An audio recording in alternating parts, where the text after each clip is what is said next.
पाणीपुरी म्हटलं की सर्वांच्याच तोंडाला लगेचच पाणी सुटतं आणि बाहेर खायची म्हटलं की तेवढी हायजेनिक नसते. आपण थोडासा विचारच करतो. त्यासाठी आज मी घरच्या घरी पाणीपुरीचे आंबट, गोड, तिखट पाणी, त्यासाठी लागणारा रगडा व पाणीपुरी मसाला सर्वच या व्हिडिओमध्ये शेअर केला आहे. त्यामुळे घरच्या घरी कमी खर्चात पाणीपुरी एकदम टेस्टी कशी बनवायची ते पाहूयात. त्यासाठी इथे सुरुवातीला पाणीपुरीचा मसाला बनवून घेत आहे. त्यासाठी 2 चमचे धणे आणि 2 चमचे जिरे इथे पॅनमध्ये मी छान भाजून घेत आहे. भाजून झाल्यानंतर प्लेटमध्ये थंड करायला ठेवलं आहे. नंतर थंड झाल्यानंतर आपल्याला हे मिक्सरच्या जारमध्ये काढून घ्यायचं आहे. नंतर याच्यामध्ये 2 चमचे लाल मिरची पावडर घालत आहे. नंतर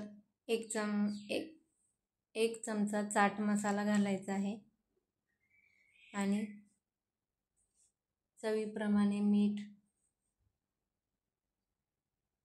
थोडंसं काळं मीठ सुद्धा घालायचं आहे. हे मिक्सरला आपल्याला बारीक फिरवून घ्यायचं आहे. आंबट, गोड, तिखट चटणी तसेच रगडामध्ये हा पाणीपुरीचा मसाला मिक्स करायचा आहे. त्यासाठी मी सुरुवातीला हा मसाला बनवून घेतला आहे. प्रत्येक वेळी जिरा पावडर, चाट मसाला वेगवेगळे ॲड करण्यापेक्षा या पद्धतीने पाणीपुरीचा सुरुवातीला मसाला बनवून घेतला म्हणजे पटकन पाणीपुरी बनवताना सोपे जाते. नंतर इथे मी चिंच गरम पाण्यात भिजत ठेवली होती. त्याचा पल्प इथे काढून घेतला आहे. तो या चाळणीमध्ये व्यवस्थित असं गाळून घेतला आहे. नंतर याच्यामध्ये मी किसलेला गूळ घालत आहे. किसून घेतल्यामुळे लगेचच गूळ याच्यात विरघळला जातो. इथे आपण पाणीपुरीसाठी लागणारे आंबट गोड पाणी बनवत आहोत. आणखी घट्ट वाटत असल्यामुळे मी आणखी याच्यात थोडंसं पाणी ॲड केलं आहे. नंतर बनवलेला पाणीपुरीचा मसाला याच्यात घालायचा आहे. सर्व एकदा मिक्स करून घेतलं आहे. नंतर रंगासाठी मी इथे वरून थोडंसं काश्मीरी लाल मिरची पावडर घातलं आहे. मीठ घालायची गरज नाही कारण पाणीपुरीच्या मसाल्यामध्ये ऑलरेडी मीठ आहे. तर आंबट गोड पाणी आपलं बनवून तयार झालं आहे. तिखट पाणी बनवण्यासाठी इथे हिरवी मिरची, पुदिन्याची पाने, अर्धा इंच आलं, 3-4 लसूण पाकळ्या आणि भरपूर अशी कोथिंबीर घेतली आहे. मिरचीचे प्रमाण तुम्ही तिखट जेवढी मिरची आहे त्यानुसार कमी जास्त करू शकता. नंतर थोडंसं मीठ घातलं आहे आणि काळं मीठसुद्धा थोडंसं घातलं आहे. आता पाणी घालून याची प्युरी बनवून घ्यायची आहे. नंतर हे पाणी आपण एका बाउलमध्ये काढून घेतलं आहे. याच्यात वरून आणखी मी थंड पाणी ॲड केलं आहे.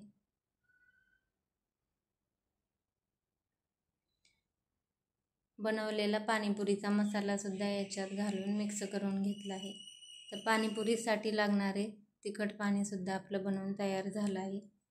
नंतर रगडा बनवण्यासाठी इथे मी कुकरमध्ये 2-3 मोठे बटाटे आणि काळे चणे शिजवून घेतले आहे. बटाट्याची साल इथे काढून आपल्याला व्यवस्थित असं मॅश करून घ्यायचं आहे.